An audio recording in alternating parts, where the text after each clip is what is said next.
नमस्कार दोस्तों, मैं धनंजय कुमार रोजगार विद धनंजय पर आपका स्वागत करता हूँ। तो यूपीएससी मेंस के लिए एक टॉपिक है मौर्योत्तर काल में व्यापार और नगर। तो यह है, आप हमें सजेस्ट करेंगे कि हमने कहाँ गलती की है और इसमें हम ऐड करेंगे और आप नहीं किए होंगे। अभी 12:03 हो रहा है और हम ये वीडियो शूट कर रहे हैं। मौर्योत्तर काल के विषय में संपूर्ण जानकारी लिखे हैं, नोट बनाए हैं आज। मौर्यों का साम्राज्य ईसा पूर्व 185 में पूरी तरह ध्वस्त हो गया। देश में अनेक विदेशी शक्तियों शक, कुषाण आदि तथा देशी वंशजों शुंग वंश, कण्व वंश, सातवाहन वंश, पांड्य वंश, चोल वंश तथा चेर वंश आदि ने अपने अपने राज्य स्थापित कर लिए। शकों, कुषाणों, सातवाहनों का प्रभाव काल लगभग 200 ईस्वी पूर्व से 200 ईस्वी तक। दूसरी ओर प्रथम तमिल राज्यों का प्रभाव काल लगभग 100 ईस्वी से 350 ईस्वी तक चलता रहा। भारतीय इतिहास में मौर्योत्तर काल को यद्यपि संपूर्ण देश को राजनीतिक एकता के सूत्र में बांधने की दृष्टि से अधिक महत्वपूर्ण नहीं माना जाता है, लेकिन कला, शिल्प, व्यापार, साहित्य एवं संस्कृति प्रगति की दृष्टि से इसका अध्ययन बहुत ही महत्वपूर्ण है। मौर्योत्तर काल में हस्त कौशल, खनन तथा धातु शोधन। मौर्योत्तर काल में कला और शिल्प का असाधारण विकास हुआ। मौर्योत्तर कालीन ग्रंथ में हमें जितने प्रकार के शिल्पकारों का अध्ययन प्राप्त होता है उतना पहले के ग्रंथों में नहीं मिलता। उदाहरणतः प्राक मौर्यकालीन ग्रंथ दीर्घ निकाय में केवल 24 व्यवसायों का उल्लेख है। तो मौर्यकालीन बौद्ध ग्रंथ महावस्तु संभवतः इसकी स्थापना दूसरे ईस्वी शताब्दी में हुई के अनुसार मिलिंदपन हो या मिलिंद के प्रश्न में 75 विभिन्न व्यवसायों का उल्लेख है। इनमें 60 विभिन्न प्रकार के शिल्पों से संबंधित है। प्रमुख व्यवसाय राजगीर में 36 प्रकार के शिल्पकार रहते थे। 75 विभिन्न व्यवसायों का निम्न उल्लेख है, जिनमें 60 विभिन्न प्रकार के शिल्पकार रहते थे। 75 विभिन्न व्यवसायों में उनके उल्लेख है, उनमें 60 विभिन्न प्रकार के शिल्पों से संबंधित सोने, चांदी, टीन, तांबा, पीतल, लोहा, जास्ता, लाल संखिया, हाथी दांत, मोतियों या कीमती पत्थरों का काम आदि। साहित्यिक स्रोतों में शिल्पकारों का उल्लेख अधिकतर नगरों के साथ आता है, परंतु कुछ उत्खननों से स्पष्ट है कि वे गांव में ही रहते थे।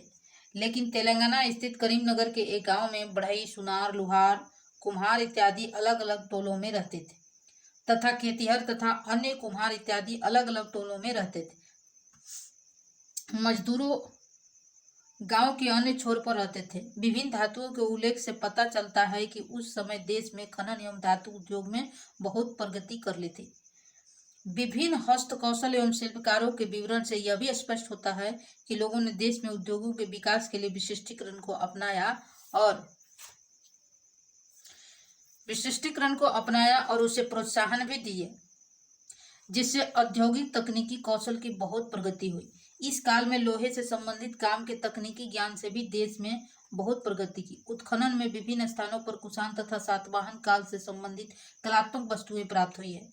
आंध्र राज्य के तेलंगाना क्षेत्र ने अनेक धातु उद्योगों में बहुत ज्यादा प्रगति कर ली थी। भारतीय लौह तथा इस्पात का निर्यात अबिसिनिया के बंदरगाहों से होता था। भारतीय लौह वस्तुएं की मांग पश्चिमी एशिया के देशों में बहुत थी। इस काल में कपड़ा निर्माण और भी प्रगति की। देश में सूती, रेशमी तथा ऊनी वस्त्र बनाए जाते थे। चीनी रेशम के आयात से देश में रेशमी वस्त्र उद्योगी बहुत प्रोत्साहन मिला। मथुरा के एक विशेष प्रकार का कपड़ा बनाया जाता था जिसे सटाका कहा जाता था। दक्षिण भारत में कुछ नगरों में वस्त्र रंगाई एक विकसित शिल्प थी। तमिलनाडु को उदयपुर तथा तिरुचिरापल्ली में यह उद्योग बहुत विकसित था। तेल का निर्माण होने लगा क्योंकि कोल्हू का प्रयोग होने लगा था। देश में विलासिता की वस्तुएं भी बड़ी मात्रा में बनाई जाती थी। हाथी की दांत का काम, कांच के वस्तुओं का निर्माण, मूल्यवान पत्थरों के सुंदर आभूषण, टेराकोटा का निर्माण आदि शिल्प कलाएं भी विकसित थी। इस काल के अभिलेख एवं उत्खनन अनेक शिल्पकारों की जानकारी देते हैं। भवन निर्माण करने वाले शिल्पकार जैसे बुनकरों, सुनारों और रंगरेजों, जौहरियों, मूर्तिकारियों, लोहारों, गांधीकों आदि, दांत का काम करने वाले शिल्पकार, भवन निर्माण करने वाले शिल्पकार, कांच का काम करने वाले, मनके बनाने वाले आदि। यद्यपि साहित्यिक स्रोतों में शिल्पकारों का संबंध मुख्यतः नगरों एवं कस्बों में ही बताया गया है, लेकिन उत्खनन से ज्ञात होता है कि अनेक शिल्पकार गांव में ही रहते थे। श्रेणियां, गाइड्स। इस काल में शिल्पकारों ने विभिन्न श्रेणियों में स्वयं को संगठित किया। शिल्पकारों की श्रेणियों का उल्लेख मथुरा एवं पश्चिम दक्कन क्षेत्रों से प्राप्त होने वाले अभिलेखों से मिलता है। पश्चिमी दक्कन में गोवर्धन नामक नगर उनका प्रमुख केंद्र था। इन श्रेणियों के पास शिल्पकार अपनी बचत जमा कराते थे तथा जरूरत पड़ने पर उन्हें ऋण भी लेते थे। शिल्पकार इसी श्रेणियों के पास बौद्ध भिक्षुओं तथा ब्राह्मणों वस्त्र, अन्न तथा अन्य खाने की वस्तुएं धान देने के लिए भी जमा करते थे। धन, इसको धान लिख दिए, धन होगा, धन देने के लिए भी जमा कराते थे। श्रेणियां शिल्पकारों की बचत के उद्योगों में लगाकर उत्पादन को बढ़ाती थी। इन श्रेणियों ने अपने सदस्यों को समाज के प्रतिष्ठा, सम्मान एवं सुरक्षा प्रदान करने में भी भूमिका अदा की। हर श्रेणी का अपना अपना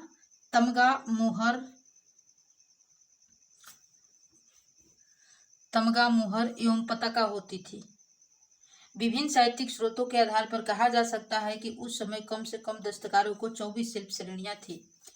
ऐतिहासिक साक्ष्यों के आधार पर कहा जा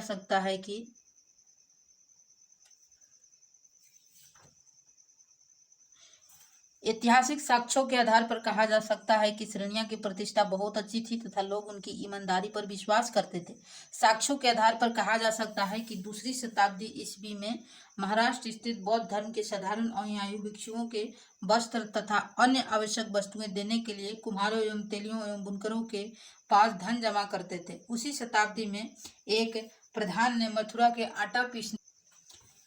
आटा पीसने वाले श्रेणी के उसके पास अपनी मासिक आय से पैसे जमा करते थे, जिससे प्रतिदिन 100 ब्राह्मणों की भोजन खिलाया जा सके। इस काल में अनेक नगरों में व्यापारियों ने भी स्वयं को श्रेणियों में संगठित कर रखा था। ये श्रेणियां व्यापारियों की बचत जमा करने, उन्हें ऋण देने तथा सिक्के जारी करने का कार्य करती थी। विदेशी व्यापार, फॉरेन ट्रेड क्या था? मौर्योत्तर काल की अत्यंत महत्वपूर्ण आर्थिक घटना यह थी कि भारत और पूर्वी रोमन साम्राज्य के बीच फलता फूलता व्यापार आरंभ होने में इस व्यापार का एक बड़ा भाग स्थल मार्ग से होता था, लेकिन प्रथम शताब्दी ईस्वी पूर्व से शकों, पार्थियनों तथा कुषाणों के संचालन के कारण स्थल मार्ग से होने वाले व्यापार में बाधाएं डाली। यद्यपि ईरान के पार्थियनों ने भारत से लोहे और इस्पात का आयात किया, ईरान के सुदूर पश्चिम देशों के साथ होने वाले भारतीय व्यापार में बाधा डाली, परंतु प्रथम शताब्दी ईस्वी से भारतीय व्यापार और समुद्री मार्ग से हुआ। ईसा के पहली सदी में हिपालस नामक यूनानी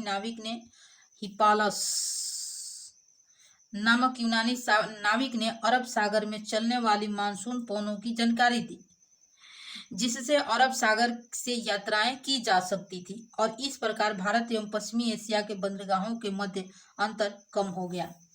अब व्यापारी सरलता से विभिन्न बंदरगाहों जैसे भारत के पश्चिमी तट पर स्थित भड़ौस और सोनपरत था, उसके पूर्वी तट पर स्थित अरिकमेड़ू और ताम्रलिपि में लंगर डाल सकते थे। इस सब भारतीय बंदरगाहों में व्यापारिक गतिविधियों की दृष्टि से भड़ौच अत्यंत महत्वपूर्ण और प्रगतिशील लगता है।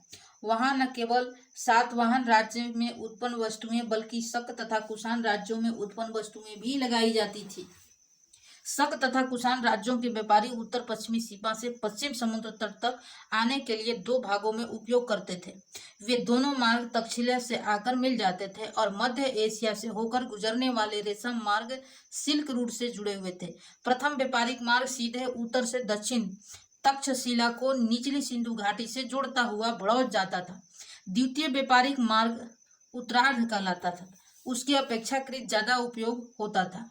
वह तक्षशिला से आधुनिक पंजाब होता हुआ यमुना नदी के पश्चिमी तट तक जाता था। यह यमुना नदी के धारा के साथ साथ दक्षिण की ओर मथुरा तक जाता था। यहाँ से टाइम बहुत लंबा वीडियो होने के कारण हमने पढ़ के नहीं बनाया, आप पढ़ लेंगे या स्क्रीनशॉट ले लेंगे, ठीक है। तो